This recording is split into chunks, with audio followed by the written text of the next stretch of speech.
Hello दोस्तों, मैं अंकित कुमार स्वागत करता हूं आपका यूट्यूब के इस चैनल पर। और आज हम जो पढ़ने वाले हैं वो अजमेर ज़िले के बारे में थोड़ा बहुत पढ़ने की कोशिश करेंगे। हम कुछ जानकारी है और सारा कुछ जो है वो आपको सिर्फ इस अजमेर नाम से ही याद करवा दूंगा। मैं सिर्फ आपको बस इतना ही ध्यान में रखना कि हाँ अजमेर, बस सारा कुछ यहाँ से ही आपको याद हो जाने वाला है। बहुत ही इजी वे में हम इसको पढ़ने की कोशिश करेंगे और कोशिश करेंगे पूरा ये भी नहीं है कि ट्रिक से पढ़ रहे हैं तो थोड़ा बहुत पढ़ के छोड़ देंगे, डिटेल से पढ़ने की कोशिश करेंगे। तो चलिए शुरू करते हैं। सबसे पहले अजमेर, तो जैसे कोई भी शब्द होता है, कोई भी नाम होता है, उसका एक अर्थ होता है, वैसे ही अजमेर का भी एक अर्थ है। अजमेर का क्या अजमेर का शाब्दिक अर्थ क्या है? तो अजमेर को आप क्या लिख सकते हो? अजमेर को आप लिख सकते हो ना, अजय प्लस मेर। तो अजय का मतलब क्या होता है? जिसे जीता ना जा सके, जिसे जीता न जा सके, वही तो था अजय। और मेर का मतलब क्या हो गया? पर्वत। तो एक ऐसा पर्वत जिसे जीता न जा सके। तो अजमेर का जो शाब्दिक अर्थ होता है वो आपका क्या है कि एक ऐसा पर्वत जिसे जीता न जा सके। ठीक है, तो अजमेर का जो शाब्दिक अर्थ हो जाएगा वो क्या हो जाएगा? एक ऐसा पर्वत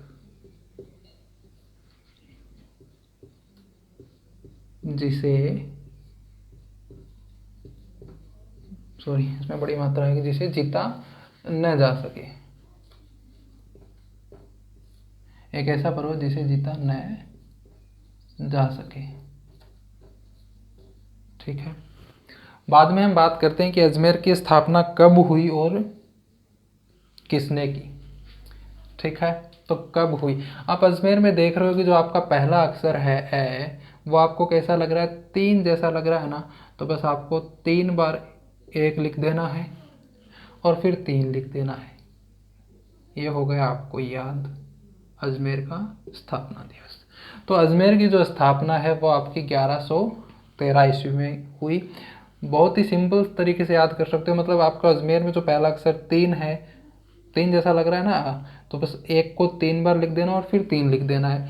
यानी कि जो अजमेर की जो स्थापना है वो 1113 ईस्वी में हुई। और किसने की?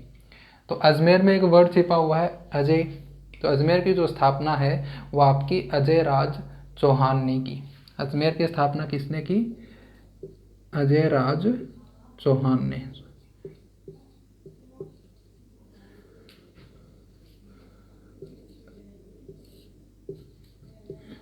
अजय राज चौहान ने अजमेर नगर की स्थापना की। फिर हम बात करते हैं कि अजमेर का प्राचीन नाम क्या है। वही अजमेर में अजय वर्ड छिपा हुआ है। तो अजमेर का प्राचीन नाम जो है वो भी आपका अजय मेरू है। क्या है? अजय मेरू, या फिर इसको पृथ्वीपुर भी बोलते हैं। ठीक है, तो ये इतना कुछ आपको आई होप क्लियर हो गया होगा कि अजमेर का शाब्दिक अर्थ, अजमेर मतलब अजय प्लस मेर। तो अजय का मतलब एक ऐसे जिसे जीता ना जा सके, और मेर का मतलब पर्वत। तो एक ऐसा पर्वत जिसे जीता न जा सके। स्थापना कब हुई? 1113 ईस्वी में। किसने की? अजय राज चौहान ने की। और प्राचीन नाम जो है वो इसका अजय मेरू या फिर पृथ्वीपुर बोलते हैं। अगर आप नोट करना चाहो तो कर सकते हो। फिर हम बात करते हैं अजमेर के उपनाम क्या क्या हैं।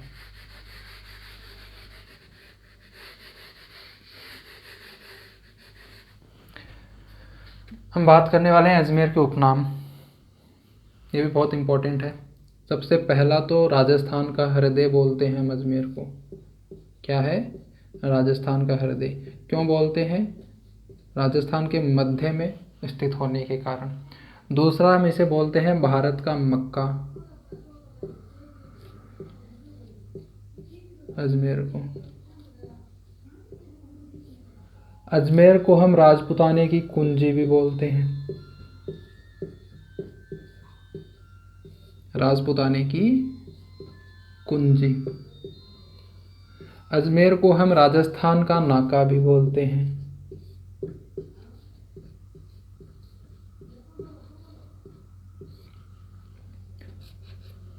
अजमेर को हम सांप्रदायिक सद्भावना का संगम भी बोलते हैं। सांप्रदायिक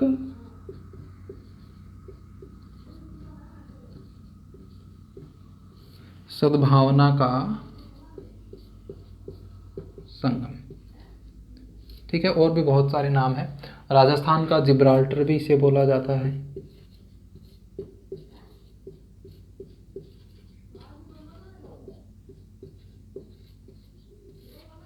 ठीक है, राजस्थान का जिब्राल्टर बेसिकली अजमेर को नहीं बोला जाता है। अजमेर में एक दुर्ग है, तारागढ़ दुर्ग, तो जो तारागढ़ दुर्ग है उसको राजस्थान का जिब्राल्टर बोला जाता है। अगर एग्जाम में ऑप्शन में आपको तारागढ़ दुर्ग है तो उस पर क्लिक करना है, अदरवाइज फिर अजमेर हो जाएगा आपका। ठीक है, तो राजस्थान का जिब्राल्टर जो है वो तारागढ़ दुर्ग को बोला जाता है, लेकिन अगर तारागढ़ दुर्ग ऑप्शन में ना हो तो आपको अजमेर पर क्लिक कर देना है। ठीक है, तो ये जो अजमेर के उपनाम हो गए इतने सारे, बहुत ही इंपॉर्टेंट है ये। राजस्थान का हृदय, भारत का मक्का, राजपुताने की कुंजी, राजस्थान का नाका, सांप्रदायिक सद्भावना का संगम, राजस्थान का जिब्राल्टर। ठीक है, बहुत ही सुंदर एक तरीके से नगर हम इसको बोल सकते हैं, और बहुत ही प्राचीन है ये। 1113 ईस्वी में इसकी स्थापना हुई है। ठीक है, उपनाम भी आपके इसके क्लियर हो गए हैं। फिर बात करते हैं कि 1857 की क्रांति में अजमेर का क्या रोल रहा। तो बहुत ही इम्पोर्टेंट रोल रहा है 1857 की क्रांति में आपका अजमेर का। राजस्थान के संदर्भ में अगर बात करें हम, तो 1857 की जो क्रांति की शुरुआत है वो अजमेर से ही हुई है, अजमेर के नसीराबाद से। तो राजस्थान में जो 1857 की क्रांति की जो शुरुआत है वो आपका नसीराबाद अजमेर से हुई है, नसीराबाद से हुई है राजस्थान में, जो कि अजमेर में है। और 28 मई 1857 की क्रांति की शुरुआत हुई थी राजस्थान में अजमेर के नसीराबाद से। ठीक है, तो ये तो बात हो गई कि अजमेर में क्या क्या हुआ। अब हम बात करते हैं कि अजमेर में कौन कौन से दुर्ग हैं, कौन से मंदिर हैं, कौन से मस्जिद हैं, और वो सारे आपको याद हो जाने वाले हैं सिर्फ अजमेर नाम से। इसी में से मैं आपको हर एक चीज़ निकाल करके दिखा दूंगा। कुछ नहीं करना, सिंपल आपको अजमेर लिख देना है। ठीक है, इसमें एफ और क्या हो जाएगा, आदिनाथ, आंतेड़, अजयमेरू, अढ़ाई, आना सागर, अब्दुल्ला खां। बस इतना याद रखना है। एफ और क्या है, आदिनाथ, आंतेड़, अजयमेरू, अढ़ाई, आना सागर और अब्दुल्ला खां। जैसे jubilee clock tower, Gibraltar Jain संप्रदाय का मंदिर, में से मांगलियावास, मजार, मेयो कॉलेज, रे से रूठी रानी का महल। ये क्या है बात करते हैं, हम देखते हैं। सबसे पहले एफ और आपका मतलब ये सारे कुछ अजमेर से ही आपको याद हो गया ना।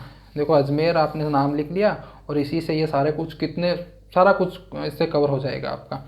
आदिनाथ क्या है, आदिनाथ को आप ऋषभ देव के नाम से भी जानते हो। क्या नाम से जानते हो, ऋषभ देव, आदिनाथ या फिर ऋषभ देव। ये क्या थे, ये जैन धर्म के प्रथम तीर्थंकर थे। ठीक है, तो बहुत ही इंपॉर्टेंट है ये चीज। आदिनाथ कौन थे, आदिनाथ या फिर ऋषभ देव, दोनों एक ही व्यक्ति के नाम है। ये जैन धर्म के प्रथम तीर्थंकर थे। तो जैन धर्म का जो प्रसिद्ध मंदिर है वो आपका अजमेर में है, और उस मंदिर में क्या है, आदिनाथ या फिर ऋषभ देव की मूर्ति लगी हुई है। ठीक है, फिर हम बात करते हैं आंतेड़। तो आंतेड़ की जो छतरियाँ हैं वो भी आपकी अजमेर में ही है। फिर बात करते हैं अजयमेरू। तो अजयमेरू जो दुर्ग है वो भी आपका कहाँ है, अजमेर में ही है, अजयमेरू दुर्ग।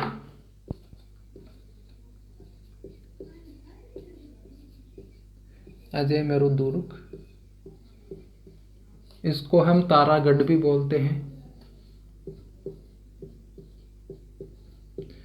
जिसको गढ़ बीठली के नाम से भी जाना जाता है। क्यों जाना जाता है वो भी बताऊंगा मैं आपको। सबसे पहले तो अजयमेरू इसका नाम क्यों रखा गया। तो अजयमेरू दुर्ग की जो आपकी स्थापना है वो अजयपाल चौहान ने की।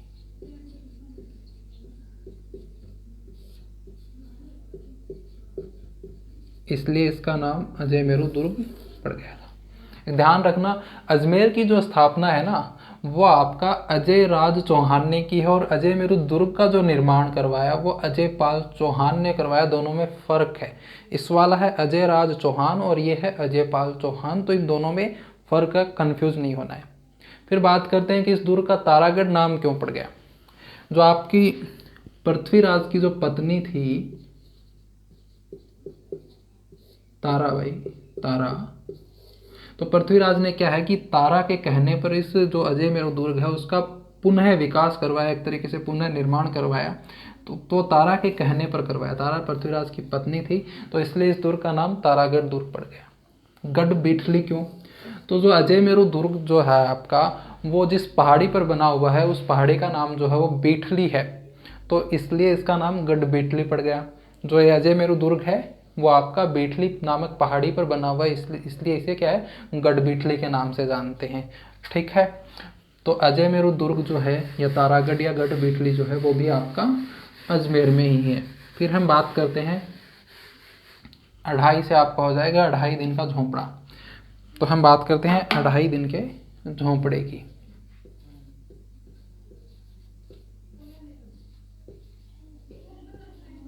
अढ़ाई दिन का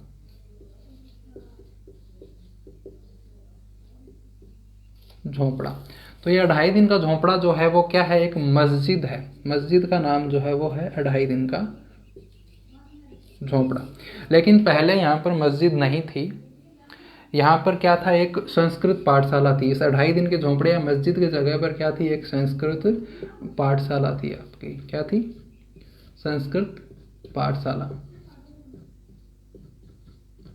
और इस संस्कृत पाठशाला का जो निर्माण है वो आपका बिसल देव ने करवाया था। किसने?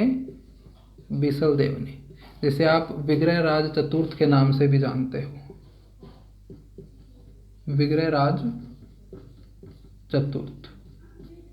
तो बिसल देव ने संस्कृत पाठशाला का निर्माण करवाया। तो हुआ क्या कि बाद में जो आपके मोहम्मद गौरी थे, उनका एक सेनापति था कुतुबुद्दीन ऐबक, तो उसने क्या करवाया कि उस संस्कृत पाठशाला को तुड़वा करके वहाँ पर एक मस्जिद बना दी, जिसे अढ़ाई दिन का झोंपड़ा के नाम से जानते हैं। अब इस मस्जिद का नाम अढ़ाई दिन का झोंपड़ा क्यों पड़ा? तो इसके पीछे दो मान्यता हैं। एक तो यह है कि इस मस्जिद का जो निर्माण है ना, निर्माण वो आपका अढ़ाई दिन में हुआ है। यह मान्यता है कि इस मस्जिद का जो निर्माण है वो अढ़ाई दिन में हुआ है, इसलिए इसे अढ़ाई दिन का झोंपड़ा बोलते हैं। दूसरी मान्यता जो है इसके बारे में वो ये है कि पहले यहाँ पर अढ़ाई दिन का एक उर्स भरता था। जो उर्स भरता था वो अढ़ाई दिन भरता था, इसलिए इसे अढ़ाई दिन का झोंपड़ा बोलते हैं। ठीक है, तो जो आपका अढ़ाई दिन का झोंपड़ा है वो भी आपका अजमेर में ही स्थित है। ठीक है, बहुत ही इजी तरीके से हम पढ़ रहे हैं इनको और पूरा डिटेल से भी पढ़ने की कोशिश कर रहे हैं। फिर है आना सागर। तो आना सागर जो झील है ना आपकी, वो भी अजमेर में ही है। ठीक है, ध्यान रखिएगा ये बात।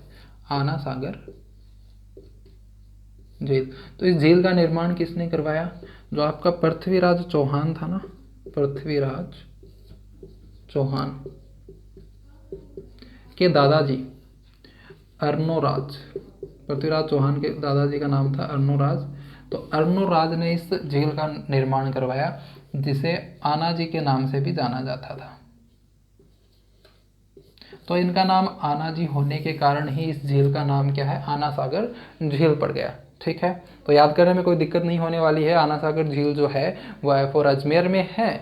और आना सागर झील नाम क्यों रखा गया? क्योंकि इसका निर्माण जो है आना जी ने करवाया था।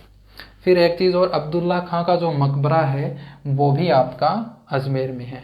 ठीक है, तो ये सारी चीज़ें आपको बिना किसी मतलब कन्फ्यूज़न के याद हो गई हैं बहुत ही इजी तरीके से, और कोशिश हम यही कर रहे हैं कि अजमेर शब्द से ही सब कुछ निकाल लें। फिर हम बात चलते हैं जयपुर। हमारा पूरा हो गया, अब चलते हैं जयपुर। जयपुर क्या है? एक jubilee clock tower. Jubilee clock tower जो है वो भी आपका क्या है, अजमेर में है। जुबली क्लॉक टावर यह क्यों बनाया गया? जो आपकी महारानी है, महारानी विक्टोरिया, महारानी विक्टोरिया, उनकी स्मृति में या उनकी याद में अजमेर में एक टावर बनाया गया है जिसे जुबली क्लॉक टावर बोलते हैं। ठीक है। फिर वही आपका जिब्राल्टर, तारागढ़ दुर्ग को राजस्थान का जिब्राल्टर बोलते हैं। और यहाँ पर अजमेर में ही एक जैन संप्रदाय का प्रसिद्ध मंदिर भी है वही, जिसमें आदिनाथ या ऋषभदेव की मूर्ति लगी हुई है। फिर हम चलते हैं मे पर। अजमेर का हमने ए पढ़ लिया है, जय पढ़ लिया है, एक तरीके से हम अजमेर शब्द को ही पढ़ रहे हैं। हमने ए भी पढ़ लिया, जय भी पढ़ लिया। अब चलते हैं मे पर। मे में आ गया मांगलियावास। तो मांगलियावास क्या है? मांगलियावास जो है अजमेर में एक जगह का नाम जो है वो मांगलियावास है, और वो बहुत ही फेमस है। क्यों फेमस है देखते हैं। हम किसकी बात कर रहे हैं? मांगलियावास की। मांगलियावास जो है वो एक स्थान का नाम है जो कि अजमेर में है, और ये बहुत ही फेमस है। क्यों फेमस है? क्योंकि मांगलियावास में जो है एक कल्प वृक्ष का जोड़ा है। कल्प वृक्ष का एक जोड़ा है, और यहाँ पर मांगलियावास में प्रतिवर्ष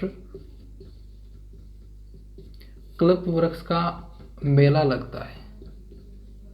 कल्प वृक्ष का मेला यहाँ पर लगता है श्रावण मास की हरियाली अमावस्या को।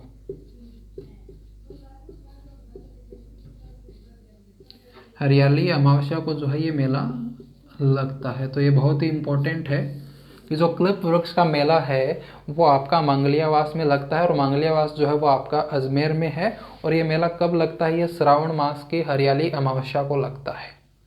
और ये क्यों, मतलब क्यों प्रसिद्ध है? तो एक ऐसी मान्यता है कि जब आपका समुद्र मंथन हुआ तो उसमें जो 14 रत्न थे उनमें से जो एक है वो कल्प वृक्ष को माना जाता है। तो इसलिए, और एक ये भी मतलब मान्यता है कि आप इस कल्प वृक्ष के पास जाकर कोई भी मन्नत मांगोगे तो आपकी वो मन्नत पूरी होगी। कोई भी मन्नत हो, आपकी हर एक मन्नत जो है वो पूरी करता है ये कल्प वृक्ष। फिर हम बात करते हैं मजार की, घोड़े की मजार। मजार नॉर्मल नहीं है, घोड़े की मजार है, जो कि भारत में सिर्फ और सिर्फ अजमेर में ही है। तो इसलिए बहुत ही ज़्यादा इम्पोर्टेंट हो जाता है घोड़े की मजार। तो घोड़े की मजार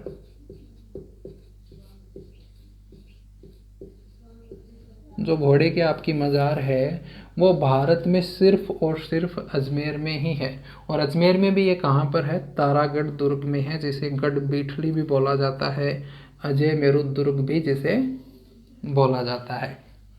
ठीक है। तो ये बहुत ही इंपॉर्टेंट हो जाता है क्योंकि पूरे भारत में सिर्फ एक ही घोड़े की मज़ार है, वो आपकी अजमेर के तारागढ़ दुर्ग में है। और ये जो घोड़ा था वो आपका मीरान साहब का क्या फेमस था? हज़रत मीरान साहब का प्रिय घोड़ा था ये। ठीक है। किसका? हज़रत मीरान साहब का प्रिय घोड़ा था। और जो घोड़े की मज़ार है वो आपकी अजमेर में। ठीक है। फिर हम बात करते हैं मेयो कॉलेज की। ये भी बहुत ही ज़्यादा इम्पोर्टेंट हो जाती है हमारे लिए। और जो मेयो कॉलेज है वो भी आपकी अजमेर में ही है। ठीक है।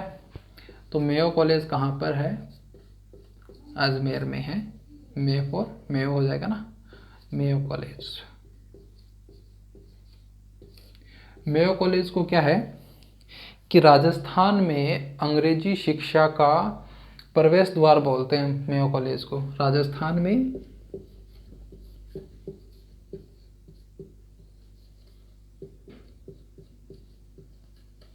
अंग्रेजी शिक्षा का जो प्रवेश द्वार है ना वो मेयो कॉलेज को बोला जाता है। ये क्यों बनाई गई? इस कॉलेज को बनाने के पीछे कारण क्या है? इसका क्या उद्देश्य रहा? तो वो इसका जो उद्देश्य है ना वो था कि उस वक्त जो राजा महाराजा जो राजकुमार थे उनको अंग्रेजी शिक्षा देना, उनको अंग्रेजी सिखाना, ये उस कॉलेज का उस वक्त मकसद रहा मेयो कॉलेज का। ठीक है। तो इस कॉलेज का नाम मेयो ही क्यों रखा गया?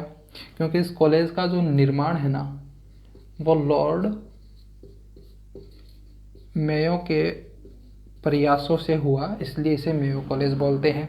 और इस कॉलेज का जो फर्स्ट या जो प्रथम आपका प्राचार्य या प्रिंसिपल जो था उसका नाम था ओलिवर सेंट जॉन। ठीक है। ये चीज़ भी आप ध्यान में रख लेना, बहुत ही इम्पोर्टेंट है। फिर हम बात करते हैं, अब हमारा ए भी पूरा हो गया, जय भी पूरा हो गया, मैं भी हो गया, बचा रहे। तो रह से हो जाएगा आपका रूठी रानी का महल। तो रूठी रानी का जो महल है वो भी आपका अजमेर में ही है। रूठी रानी का एक आपका ये जो तारागढ़ है ना, वो बूंदी में भी है, वो भी ध्यान में रख लेना आप। तो रूठी रानी का जो महल है वो आपका अजमेर में ही है। इसका नाम रूठी रानी का, इस महल का नाम रूठी रानी क्यों पड़ा? क्योंकि जो आपकी जो मालदेव की जो पत्नी थी, मालदेव की पत्नी कौन? उमादेव जो थी, वो मालदेव से रूठ करके इसी महल में आ गई। तो रूठ कर आई, इसलिए इस महल का नाम जो है वो रूठी रानी पड़ गया था। ठीक है, तो ये हमारा अजमेर शब्द कंप्लीट हो गया। और इसी अजमेर से हमने इसमें कौन से मंदिर हैं, कौन से मस्जिद हैं, कौन से दुर्ग हैं, सारा कुछ हमने पढ़ लिया है, कौन सी झील है। फिर एक बहुत ही इम्पोर्टेंट एक तरीके से हम उसको बोल सकते हैं, बर्मा मंदिर। बर्मा मंदिर जो है वो भी आपका अजमेर में ही है, अजमेर के पुष्कर में। ये बहुत ज़्यादा इम्पोर्टेंट है क्योंकि बर्मा मंदिर जो है पूरे विश्व में ओनली एंड ओनली एक ही है, और वो भी आपका अजमेर में है।